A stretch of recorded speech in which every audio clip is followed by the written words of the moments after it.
Hello everyone, मैं self S R Thakur.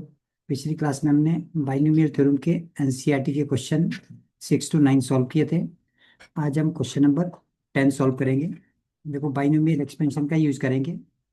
देखेंगे कि इस क्वेश्चन में ये कौन सी टर्म बिगर है, इनके लार्जर है।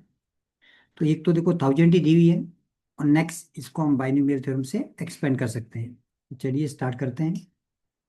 तो क्वेश्चन दिया होगा 1.1 और होल एज पर 10,000।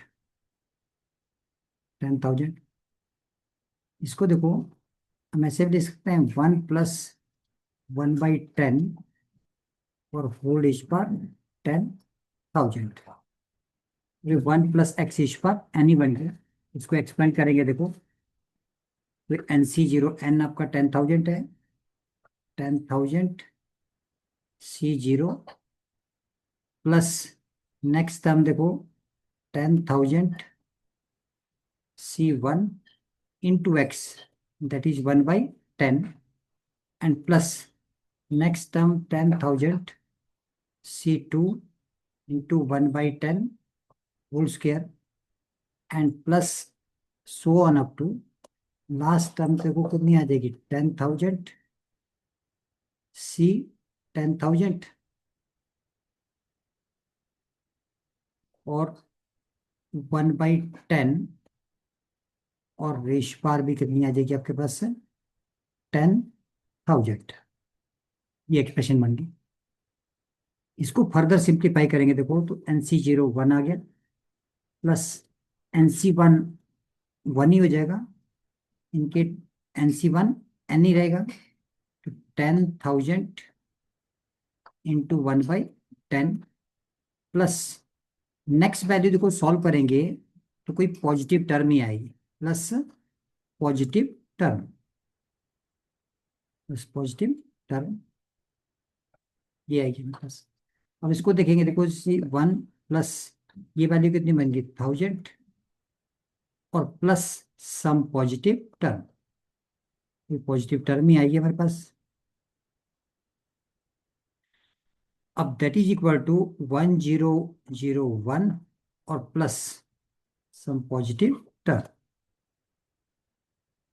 या पॉजिटिव सम आ जाएगा आपके पास, पॉजिटिव टर्म्स। या क्या, अब ध्यान से देखेंगे तो 1001 प्लस इनकी 1001 से बड़ी हो रही है वैल्यू, तो ये जो वैल्यू है that is greater than 1000, so this is greater than 1000। So therefore 1.1 और इस पर 10,000 इज ग्रेटर देन 1000। ये हमारा रिजल्ट प्रूव हो गया। ये क्वेश्चन नंबर 10 था। देखो, सिंपल बाइनोमियल एक्सपेंशन का यूज किया, और जहां तक हमें टर्म चाहिए थी वहां तक एक्सपेंड कर दिया, और देख लिया कि वैल्यू 1000 से बड़ी है या छोटी है। चलिए नेक्स्ट क्वेश्चन 11th करते हैं। 11th क्वेश्चन में भी देखो सेम ही एक्सपेंशन का यूज है, लेकिन यहाँ ये हमने जब फर्स्ट क्लास की थी तो एक एक्सपेंशन का हमने यूज किया था कि जैसे इसको एक्सपेंड करेंगे हम A+B और इस पर 4 और A - B रिच पर 4। ये हमने किया था कि इनको दोनों को अगर ऐड करते हैं एक्सपेंशन को, तो that result come to twice the sum of term at even places. इनके फर्स्ट प्लेस वाली कैंसिल हो जाएगी, सेकंड प्लेस वाली बचेगी, और सेकंड प्लेस में क्या बचेगा देखो हमारे पास 4C1, और फर्स्ट टर्म ए थी ए रिच पर 4 - 1 दैट इज 3, और यहाँ B बच जाएगा, प्लस नेक्स्ट टर्म आएगी 4C3 और ए रिच पर 1 और B3। तो ये दो ही टर्म बचेगी देखो हमारे पास ना, क्योंकि नेक्स्ट टर्म 4C5 आनी चाहिए थी, और 4 लेस देन क्या हो गया 5 हो गया, तो पॉसिबल नहीं है, हमें 4 तक ही जाना है। तो ये रिजल्ट आ गया। अब इसी रिजल्ट का यूज देखो हम इस क्वेश्चन में करेंगे, इसको अप्लाई करने के लिए। तो यहाँ भी देखो क्या था रिजल्ट, √3 प्लस √2 और होल एज पर 4 और -√3 और -√2 और होल एज पर 4। अब इसको एक्सपेंड करेंगे, देखो।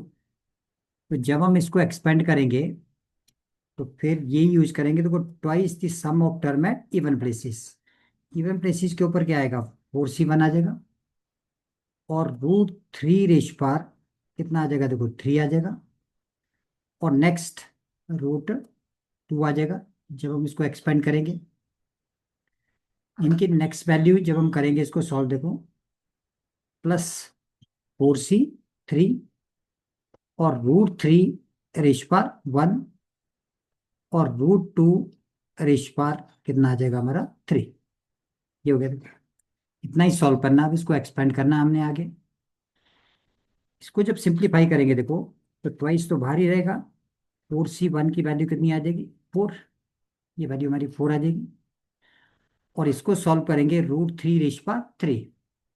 तो √3 स्क्वेयर इंटू √3, तो ये वैल्यू कितनी बन जाएगी, देखो 3√3।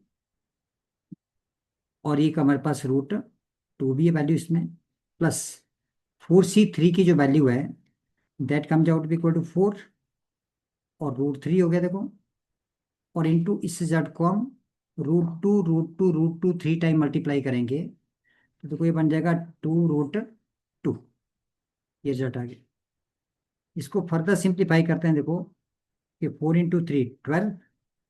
और ये कितना बन जाएगा हमारा √6, प्लस यहाँ भी देखो 4 × 2 8 और √3 × √2 that comes out to be √6। Like term बन गई दोनों ही।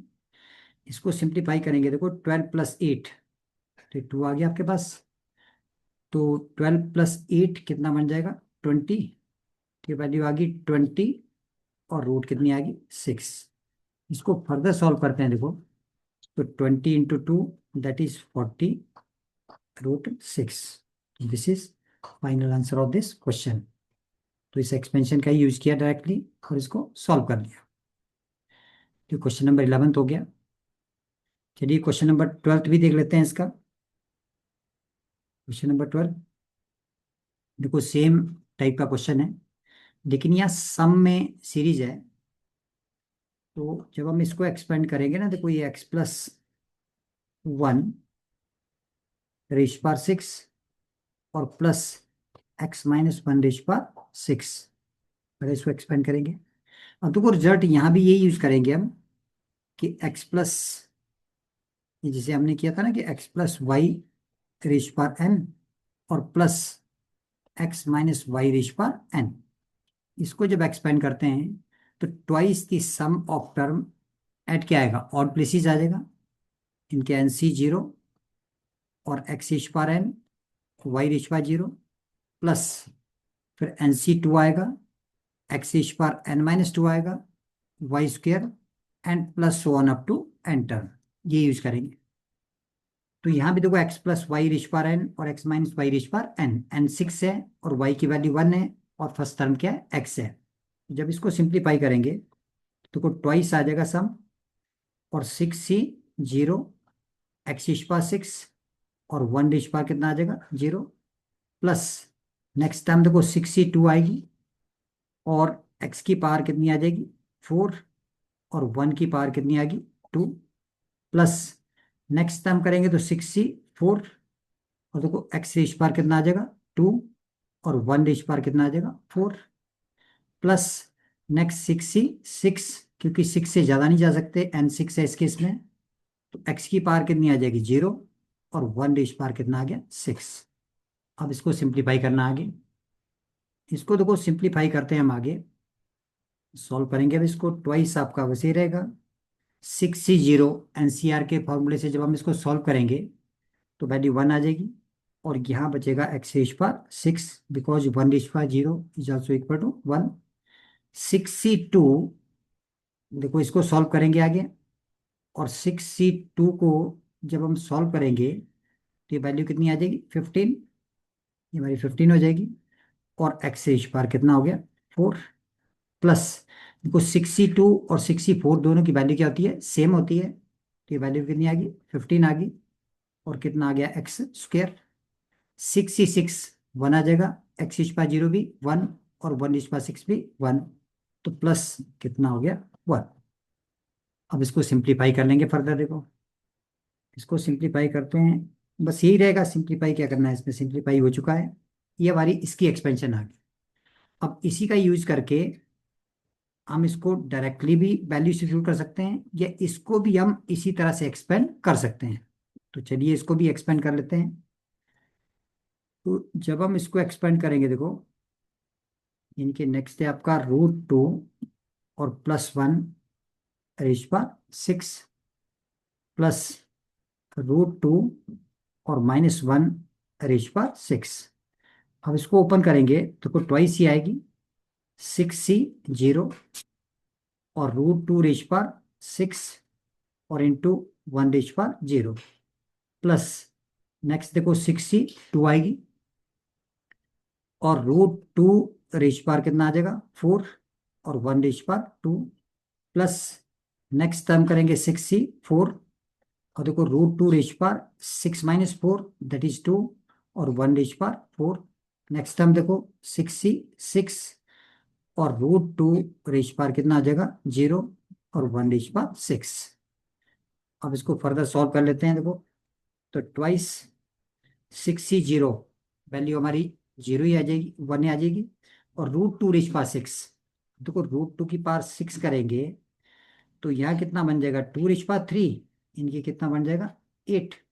तो फर्स्ट टर्म कितनी आ गई यहाँ सॉल्व करके 8 आ गई, प्लस 62 सॉल्व करेंगे 15 आएगा, और √2 रेज पावर 4, इनके √2 रेज पावर 4 करेंगे तो 2 रेज पावर 2 ही बचेगा, इनके इंटू कितना आ जाएगा 4 प्लस 64 62 अगेन सेम 15 और √2 रेज पावर 2 कितना आ जाएगा 2 ही आ जाएगा।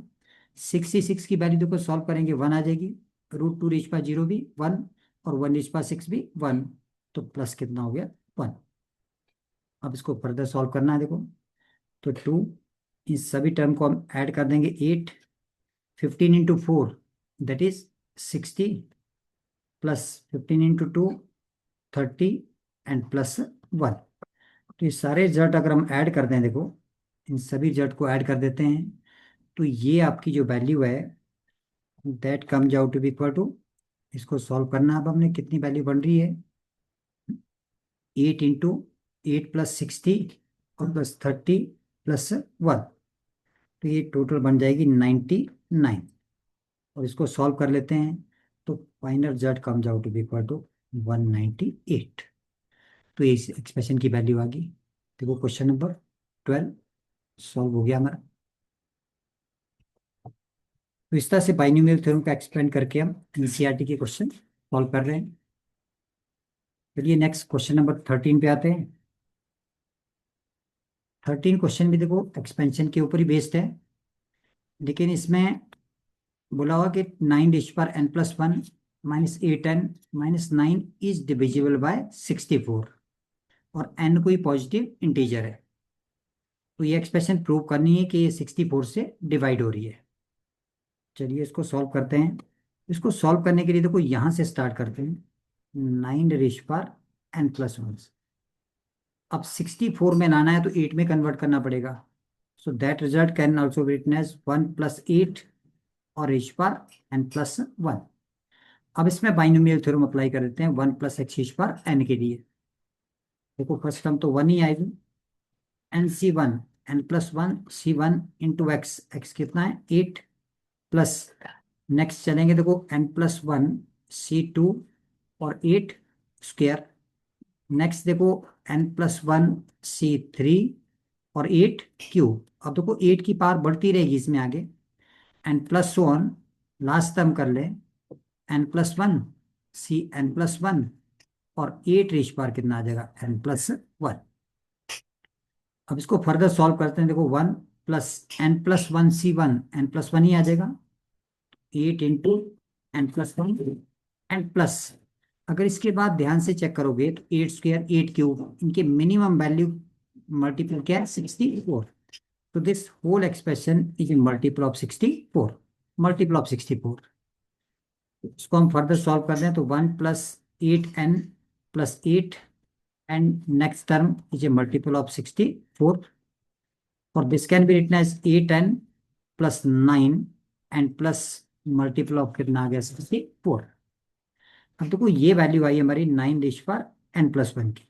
अब इस वैल्यू को हमें ये रिजल्ट इस तरफ चाहिए, तो इसको ऐसे लिख दें, देखो 9 raise power n+1 minus 8n आ गया, और -9 = 64 का मल्टीपल। तो यानी कि जब हम इसको 64 से डिवाइड करेंगे तो रिमाइंडर कितना बच रहा है हमारा 0, क्योंकि राइट हैंड साइड 64 का मल्टीपल है, तो लेफ्ट हैंड साइड भी किसका हो जाएगा 64 का multiple. So therefore we can conclude कि 9 raise power n+1 9 raise power n+1 -8n-9 is divisible by 64।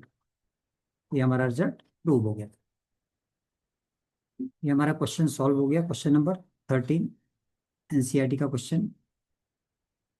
चलिए एक और क्वेश्चन करते हैं इसका आगे, क्वेश्चन नंबर 14। 14 में देखो, इस एक्सप्रेशन को प्रूव करना है हमने कि that is equal to 4n। तो बाइनोमियल थ्योरम में हमने एक एक्सपेंशन पढ़ी हुई है कि अगर हम ऐसा लिखते हैं कि NC0 प्लस NC1x, देखो NC2x² and so on up to NCn और x⁴n, ये किसकी एक्सपेंशन की हुई है हमने, देखो 1 + x⁴n की एक्सपेंशन है, 1 + x⁴n की एक्सपेंशन है। यहाँ इसको हम ऐसे भी लिख सकते हैं, देखो that expansion can also be written as sigma r vary from 0 to n और NCr और x⁴r, ऐसे भी लिख सकते हैं इसको, इस रिजल्ट को हम ऐसे लिख सकते हैं। तो यानी कि मैंने ऐसे लिख दिया कि this sigma r vary from 0 to n NCr और x⁴r कितना हो गया हमारा 1 + x⁴n, ये एक्सपेंशन है। अब देखो जो क्वेश्चन में दिया हुआ है यहाँ पे, ये sigma r vary from 0 to n और NCr और 3⁴r, इसको अगर एक्सपेंड करेंगे, देखो r की जगह 0 रखते हैं तो कितना आ गया NC0 प्लस नेक्स्ट टर्म क्या आ जाएगी NC1 × 3 प्लस फिर NC2 × 3² and so on up to करेंगे, देखो NCn और इंटू 3 कितना आ गया n। तो ये एक्सपेंशन बन गई, लेकिन यहाँ x की जगह कितना दिख रहा है इस केस में 3, तो यही रिजल्ट आ जाएगा हमारा। This can be written as 1 + x that is 3 और होल रिच पावर कितना आ गया n, so that can be written as 4n। तो देयरफॉर हमारा जो रिजल्ट था sigma r vary from 0 to n NCr और इंटू 3⁻r, ये किसके इक्वल आ गया, देखो 4⁻n के। तो ये हमारा क्वेश्चन नंबर 14 सॉल्व हो गया इस केस में। तो ये एक्सरसाइज एनसीईआरटी की कंप्लीट होगी। नेक्स्ट लेक्चर में हम एनसीईआरटी की बाइनोमियल थ्योरम की मिसलेनियस एक्सरसाइज को भी डिस्कस करेंगे। तब तक के लिए थैंक यू वेरी मच।